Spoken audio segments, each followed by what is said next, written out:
Hello and welcome to Who Cares, where we're going to discuss and debate the Doctor on his adventures through space and time.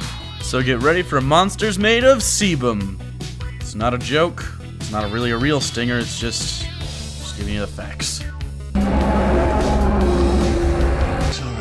I'm so sorry.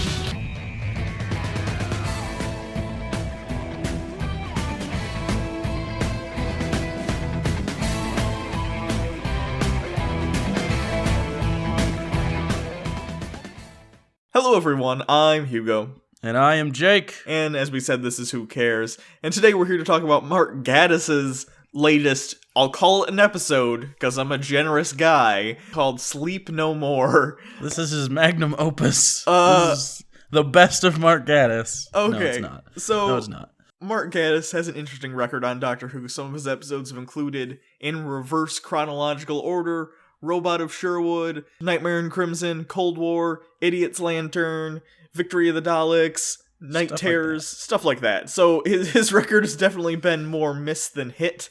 Very mixed. But this is the same guy that is the showrunner for Sherlock, so you would expect he can at least write a good story, but I think he tries really hard to be like, this is sci-fi. Let's focus on the fi as much as we possibly fucking can. Yeah, I think he comes up with ideas that I think he thinks are quirky and fun.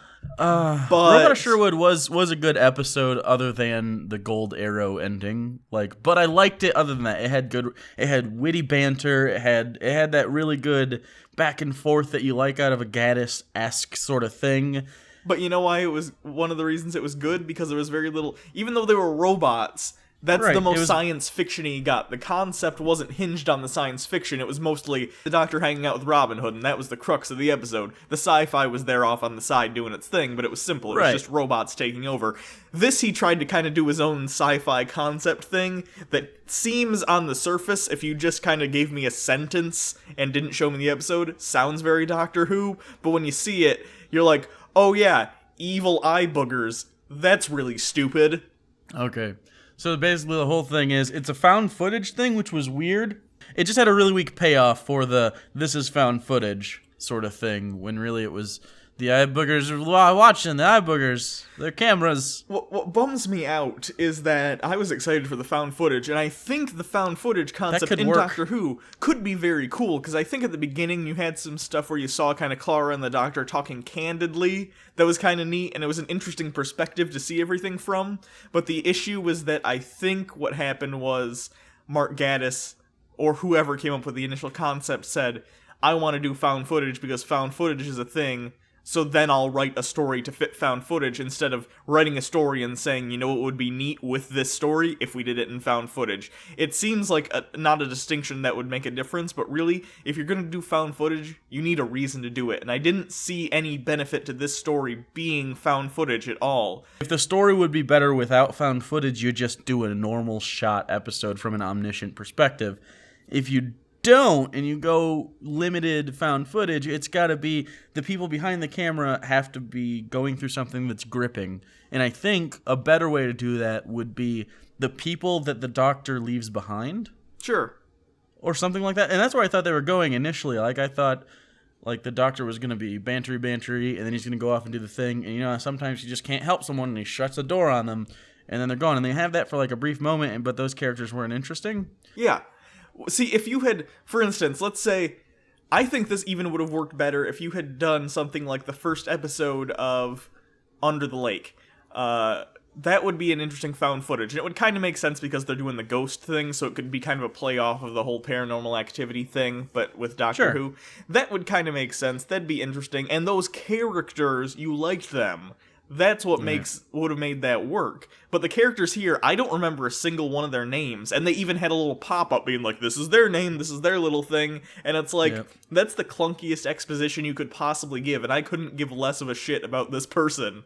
It just didn't matter to me what happened to them. Not only that, but the plot itself didn't make any sense. I mean, I get the basics, but they even say in the beginning, it's found footage, so some of the stuff's missing, yada yada yada. Well, it was kind of a plot device, because the bad guy sets it up to be like that so that he has an alibi so that he could be shown to be killed or something. But the guy's his like motivation is just they're a new species, they should go kill humans. It's like, that's really, you returned that quickly about eye booger monsters? Well, no, because it turned out he was a dust monster the whole time too at the end. So yeah, I know. I'm just saying, like, it was weak. It was very weak in that respect. Now, the first half of the episode I enjoyed because I didn't know where it was headed. Sure. I thought, oh, this is interesting, and Clara got put into this, they call it like a Morpheus pod or something. Yeah. Basically, the idea is we're making people more efficient by not having them sleep. They only have to sleep like 5 minutes a week or something like that, which is interesting. That's a very or a month. That's a very Doctor Who idea. Like, one of the very few refuges we have from the day-to-day grind is that we get to go to sleep. Yeah. And eliminating that as just sort of a worker bee sort of scenario is interesting. And I thought initially, because they do this cut without talking about it. It's subtle, so if you weren't paying attention, you wouldn't get it. But they start showing the footage from Clara's perspective without saying it. Mm-hmm. And I was like, oh, that's odd. I assume that's going to play into it later. So I thought what was happening is that they were getting replaced in the Morpheus boxes or something. And then the Doctor would be alone with all these copies, all watching him, and we'd all see their perspective. It would be the monsters in the episode. It would be their perspective, and they'd be chasing the Doctor, and they'd have to save everybody. And that would be interesting. Sure. And I thought that's where they were going, but they didn't at all. It was just there's eye boogers in them. See, I think that's actually a better idea than I think what the episode did, because, again, you need a reason to do a found footage, and what would make it very interesting is if the Doctor doesn't know that all his friends and people have been replaced, but we know. That's an interesting device, and they tried to do a device, because near to the end you find out that no one has cameras on. It's just the dust, the eye booger things. Which, yeah, does that sound stupid? Eye boogers? Yep, that's the episode. They're what's like doing the recording and stuff. And you could tell they tried to do a twist, because when he had said your helmet cameras, and then she had a brief line where she said we don't have helmet cameras, and they moved on. I thought, oh, this is going to be a twist. There's going to be a thing. Good. Right. No. But the twist was just weak, and it didn't really make sense. And again, the Doctor and Clara, both of them were the strong points of the episode, easily. Like, nothing they did, I think, was bad. I think the whole time they were on screen, it was pretty good. I just think that the plot they had to work with made it so that, they didn't have many memorable moments, but it wasn't on them. Yeah. You know what I'm saying? Yeah. You trudged through it a little bit. And the monsters were a cool design, though. I will say that. See, like, I like faceless, kind of long. I didn't like the bodies, but I liked the from about the breastbone to the top of the head. I thought that was kind of cool and imposing. It looked like a booger monster after that, like the hands and the feet and the bottom half of the torso. That was bad, but I did like the mouth. I guess the mouth is kind of unsettling. See, I don't hate them or anything, but they're the most derivative monster I've ever seen. I think for sure. We've seen this kind of monster before, sort of gelatinous blob, oozy-looking humanoid shape. We've seen that a million times in a million things, and I just thought, even for a booger monster, if you're going to tell me it's a booger monster, give me something a little original at least, to go along with the stupid. I thought maybe the mouths were going to expand and, like, envelop or something. I think the idea was that they did, but they don't ever show it. Which is fine. Barely when the bad guy died. Yeah, God. And then they tried to do that Doctor Who does sometimes do creepy ideas like the Weeping Angels or the Silence. Ideas that in theory could exist in the real world, in the sense that they're trying to explain actual phenomenon with sort of a Doctor Who supernatural thing, like there's something in the corner of your eye. This episode tried real hard in the last 30 seconds to force one of those, and it failed miserably. Yeah, I think the idea, and it didn't have like a Doctor payoff sort of thing. Like, it just kind of went to stage left, and that was the end of the Doctor and Clara story. And so you just left with the videotape of the guy going, "We did it." So they got out, and now there's booger monsters in places in your eyes. Yeah, I don't even mind that. If it was a good episode and the same thing happened at the end where it just stopped, that'd actually be kind of interesting. I'd like that. Ambiguity can be really good and well done in a story. Here it wasn't, because the episode wasn't good, so it didn't even give you a good conclusion. The worst thing is, Mark Gatiss has said, like, no, I totally have an idea for a sequel story, too. And apparently they might be going through with it. And honestly, I don't give a shit if they do a second part of this sometime in the next season or two. Because I don't want to... It's honestly, if there's a saving grace to the entire episode, it's that maybe there's just monsters out now, and the Doctor didn't really do anything. Like, that's an okay kind of conclusion. But if you revisit it, it even takes the only interesting aspect of it, and it just shits on it. Yeah. It's like, Mark Gatiss, just come up with something different. Just don't. Like, maybe don't do Doctor Who. Maybe. That's an option. Or that's an option that we could do. I don't understand why... He's just got a bad disconnect. I don't know. It doesn't work. It doesn't translate. His Sherlock writing and acting just does not translate to Doctor Who. He's trying...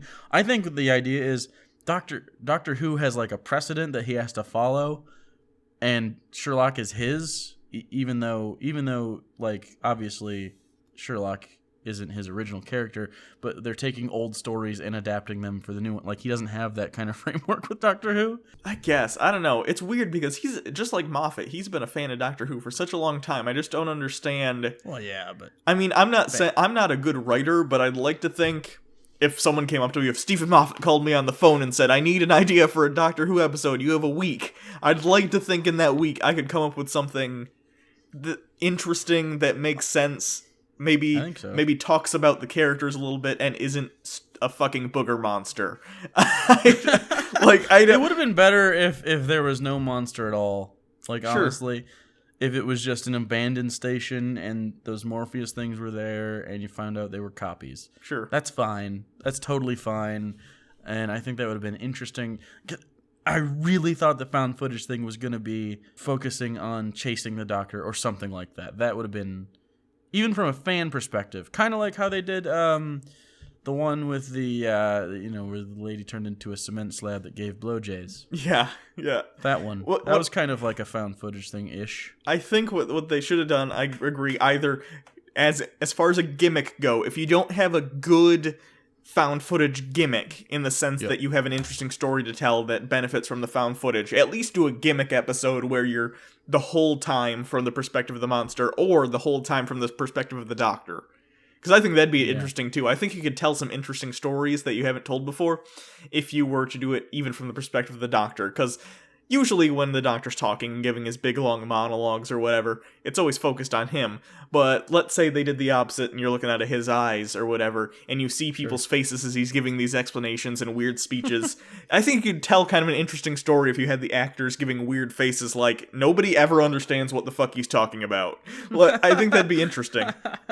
Or a day in the life. Sure. I think that'd be interesting if it was just like a day in the life of the Doctor where nothing went wrong, and it's just relatively boring for him, probably not for us. Like, he just goes and runs errands. But what errands does the Doctor run? Sure. Really? At some point, he's got to do normal people stuff, right? Yeah. I think that'd be interesting. Like, he's just got to fix the TARDIS today. It'd be more interesting. Go grab lunch with a Booger friend. Monster. Sure. Yeah. See, that'd be a fun. People, not everyone would like it, and I'd understand that. But I think it'd be more liked than this. Just imagine, like, he's doing a thing. Maybe he sets the controls. It'd be original, though. And have it be like an uninterrupted, no cuts. And what happens is, like, he's doing a thing with the TARDIS. Maybe he flicks a switch, walks out of the TARDIS. He's in the 16th century, does a thing real quick, comes back in, does another thing, walks back out. It's the 30th century, and he has to grab something else. Maybe he's making lunch, and he has to grab different ingredients from Clara can call him up on the phone while he's cooking lunch. Sure. That's fine. He could invite Missy over, and we find out that they hang out. Anything. You know what I'm saying? Just something original and neat. It doesn't have to be bombastic and huge. Also, this episode suffers greatly from not moving the plot forward whatsoever. It was just a filler. Yeah, it was.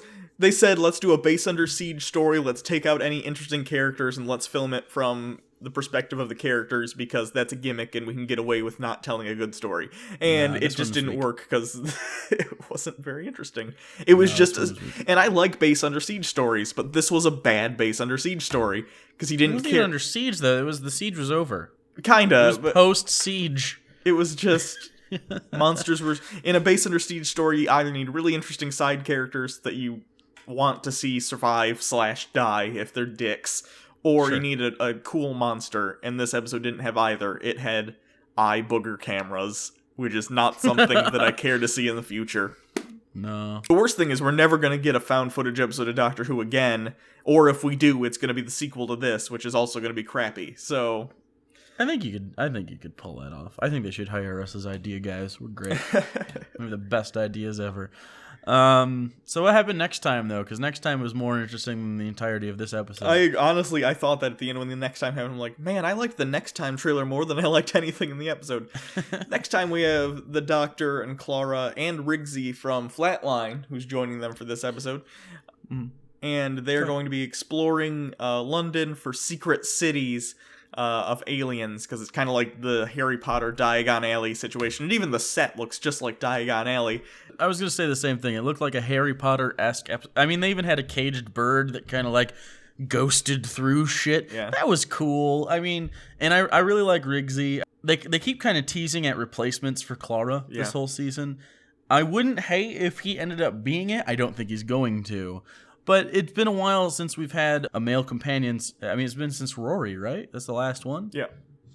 Yeah, and he was fun, and I like that him and the Doctor butt heads over things, not just the girlfriend, but other things. Like he was always like, "No, we shouldn't do the thing. We should not." And then all the girls are just like fawning over him. So I think it's better to have someone that maybe isn't a flirt. Yeah. So, and then before I talk about the last thing about the next time, this is a huge spoiler, so if you don't want to be spoiled for the next episode, turn this off right now. I'll give you like 10 seconds. Yeah, huge, big, old, fantastic spoiler. So yeah, definitely stop watching right now, skip forward, or just quit. Okay, so the next episode is also going to be the episode in which Clara leaves the Doctor. I don't know if she dies, but I have a sneaking suspicion she's gonna die, so... And the fact that Rigsy is there might be the new companion, or maybe it's a tease at a companion, and he's like, I don't want a companion. Yeah. No, never again, and that sort of thing. Because the episode after this, you were saying, is the episode where it's only the Doctor. Yeah, the Doctor's going to be alone for an entire episode, so that'll be very interesting. We've talked this whole season about how great Capaldi is as an actor. I'm really excited to see what he does with basically an hour-long monologue. Oh, by the way, the two finale episodes, because it's a two-parter, they're longer than a normal episode of Doctor Who, also. Like, by 10 minutes. So... Each? At least one of them's 15 minutes longer, I think. And the other one, I think, is a little bit longer, but I don't know if it's a full 15. So that's cool. That'll be a good episode, and I assume there will be no booger monsters. Hardly any. Or maybe it's just him and one booger monster. Honestly, if they did that, I wouldn't even be mad. It'd be like, respect. Yeah. I think the Clara thing, hopefully it comes to a good conclusion. I do like that they're bringing back someone that we enjoyed from a pretty cool episode. I think that was a really original monster. Also, he has a tattoo on the back of his neck. I don't know what that's about. So it seems interesting. And hopefully she doesn't go out in just this like puff of smoke. Sure. I hope it's big. You know what I mean? Whether she dies or leaves or is forced out. Yeah. It's one of those, like, as long as it's a good send-off, because, like, again, the last year's Christmas special was the best way to get rid of her, and they didn't do it. So. Also, Maisie Williams going to be in the next episode, so. Why? Yeah, so we'll see what happens there. Okay. So, thanks, everyone. You can always check us out on Twitter at @TheRealUnpop. You can always subscribe and get more Doctor Who. Also, we're going to be doing Jessica Jones, and our first review of that starts on the 24th. Yeah, so you can also donate to our Patreon if you want to help support the show. Other than that, until next time, I'm Hugo. And I am Jake. And booger monsters should attack Mark Gaddis. Maybe give him a writing lesson. I don't think he'd even be scared of those.